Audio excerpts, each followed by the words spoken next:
Today, Fightland turns personal fast.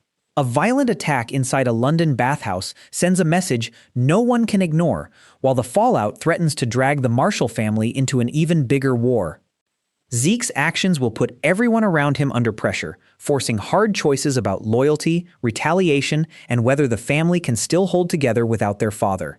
At the same time, a viral fight video starts opening unexpected doors, and plans for a major boxing event begin attracting the kind of attention that could change everything.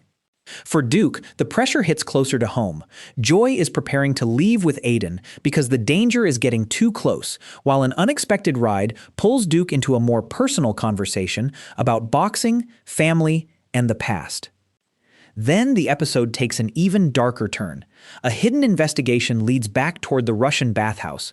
A brutal confrontation produces a crucial name and door code, and the danger surrounding the Marshalls starts closing in from multiple directions. With the family divided, the Russians escalating, and Duke caught between the ring and the people he cares about, every move now carries a price. To see how all of these pieces collide, we have to go back to where this episode begins. The episode opens with Duke and Zeek taking the war with the Russians straight into their own territory. After the casino bombing, Zeek is convinced the Russians are responsible, and Duke stays close to him as part of the larger plan to draw Kingsley out. Their retaliation is brutal. They storm a Russian bathhouse, overpower the men inside, and corner Sergei, one of Nikolai's people.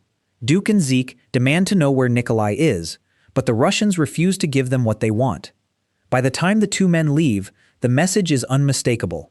The Marshalls are not hiding, and they are not afraid.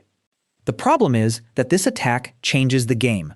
News reports publicly dismiss the casino explosion as a gas leak, but behind closed doors, Duke knows exactly what Zeek has started. When Duke reports back, he explains that Zeek now trusts him and believes the Russians are destroying Marshall assets one by one. First the drugs, then the casino, and now the gym appears to be the next obvious target. Duke's allies had hoped Russian retaliation might force Kingsley out of hiding, but there is a serious problem. Zeek and Cece do not actually know where Kingsley is. They have been pretending they can reach him to protect the family's image. With Kingsley still missing, everyone is operating without knowing whether he will even hear about the coming war. Cece is furious with Zeek for making things worse. She accuses him of going behind her back and turning a dangerous situation into an open conflict by attacking the Russians. Zeek insists that somebody had to show strength, especially with their father gone. He believes the family has been disrespected for too long and says his action proves the Marshalls will not be intimidated. Cece sees it differently. She knows the family is exposed, but Zeek refuses to cancel the public events already planned, including the 10-bell memorial for Simeon and the punch-drunk interview. In his mind, backing down would only make them look weak. Meanwhile, Duke's return to the boxing world begins gathering momentum. At the Marshall gym, tension quickly turns physical when Duke gets pulled into a confrontation with Jackhammer, Zeke's highly marketable heavyweight. What begins as taunting becomes a real gym fight, and Zeek immediately sees an opportunity. He records the clash and later has the footage edited to make it look as if Duke dominated Jackhammer. The manipulated clip explodes online. Jackhammer is furious because the video damages his image, but Zeek thinks the controversy is exactly what they need. If people believe Duke Kilroy is truly back, a fight between Duke and Jackhammer suddenly becomes valuable. If you're enjoying the breakdown, hit like and subscribe. It really helps the channel. For Duke, though, getting back into boxing is not as simple as going viral. He returns to Kilroy's community gym and begins training again, but the process brings old wounds back with it. Even basic work in the ring forces him to confront the trauma he has been carrying since prison and the death of his brother. The fighter is still inside him, but so are the memories that pushed him away from the sport in the first place. While Zeek works on turning Duke into a boxing attraction, Cece keeps trying to protect the Marshall business. She pushes forward with a plan to bring sports betting into the family casino, but the bombing has made potential partners nervous. The idea still has support, yet official backing will require more money, more influence, and a lot more political protection. Cece insists she can produce the liquid assets needed to keep the deal alive. That money does not come from nowhere. Behind the scenes, Cece is moving funds and discussing ways to wash money through property and shell companies. Her grip on the family operation is tightening, and that puts her directly in conflict with Joy. Joy has had enough of being controlled by the Marshall family. She confronts Cece and demands to be removed from the family business and from the property portfolio. With Kingsley missing, Joy wants a clean break for herself and Aiden. Cece refuses to let her simply walk away. Instead, she takes control of Joy's business interests, redirects her calls, and makes it clear that, with Kingsley gone, she intends to keep the family together on her own terms. That confrontation pushes Joy toward an even bigger decision. She goes to Duke and tells him she is leaving with Aiden the next day. More importantly, she wants Duke to come with them. For Joy, this is a chance to escape the Marshall world before Kingsley returns and everything becomes even more dangerous. Duke clearly cares about her, but he cannot leave. He is already too deep in his revenge plan and too tied to the people helping him carry it out. Joy does not know the full truth, so his hesitation feels like rejection. She tells him she has spent too long trying to forget him and finally decides she is done looking back. She walks away believing whatever future they might have had is over. The Marshalls then gather at the gym to honor Simeon with the traditional 10 bells.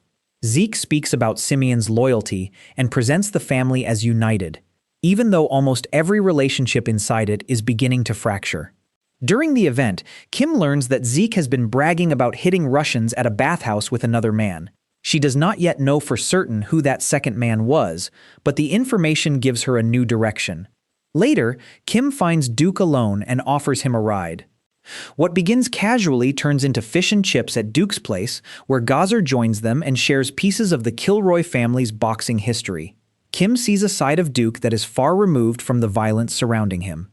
The two eventually go out together, and the conversation becomes much more personal. Kim recognizes that Duke is carrying grief he cannot hide. They talk about losing people close to them, about pain that never completely disappears, and about the way boxing shaped Duke's life. Their connection becomes intimate, and by the end of the night they sleep together. But Kim is not simply getting close to Duke for personal reasons. As soon as he leaves, she opens her laptop and starts searching for the Russian bathhouse in West London. Duke's own side is already watching her. Lazaro confronts him and reveals the truth. Kim is a cop. She was seen around Simeon's case and at the gym, which means she may already be connecting pieces of their operation. Lazaro is furious that Duke has once again created a risk for the plan. Duke decides that cutting Kim off would be a mistake. If she is investigating him, keeping her close may give him a chance to control what she learns. Kim, meanwhile, follows the bathhouse lead. She questions people inside and pushes past attempts to shut her out. One frightened worker admits that her passport has been taken, confirming that there is more happening there than anyone wants the police to see. Kim continues deeper into the operation until she confronts one of the men connected to the Russians. The confrontation turns violent. Kim fights him, subdues him, and cuffs him, only to discover that he has armed an explosive device. With the clock running, she keeps interrogating him instead of backing down. Under pressure, he finally gives her the information she needs, including a name connected to the attack and a door code. Kim escapes with another major piece of the puzzle, but every answer is bringing her closer to Duke's secret. At the same time, Zeke continues pushing the boxing spectacle. Jackhammer appears at a major punch-drunk interview to promote the fight, and the conversation quickly becomes heated. Duke's viral video is brought up again, and the atmosphere around the event becomes increasingly hostile. Duke senses something is wrong and tries to get people out, but the warning comes too late. The Russians hit back. Chaos erupts inside the venue. The lights go, people panic, and attackers pour into the gym. Duke and the others are suddenly fighting for survival as the retaliation Zeke wanted finally arrives. Duke throws himself into the violence, but the attack comes with a devastating cost. Gazer is stabbed, leaving everyone scrambling for an ambulance as Duke realizes this war is no longer something he can control. And while the gym is under attack, Sergey makes a second move. He breaks into Cece's home, where Aiden has been staying, and takes the boy. Joy discovers that Aiden is gone and immediately calls Duke in terror. At first, the kidnapping alone is enough to change everything. Then Joy says the words that completely reframe their relationship. She tells Duke that they have taken their son. The episode ends with Duke facing two disasters at once. Gazer is bleeding after the Russian assault, and Aiden has been kidnapped by Sergei. What began as a calculated attempt to use Zeke and the Russians to flush Kingsley out has now become painfully personal. Duke wanted revenge on the Marshall family, but by the end of episode 4, the war has reached the people he cares about most.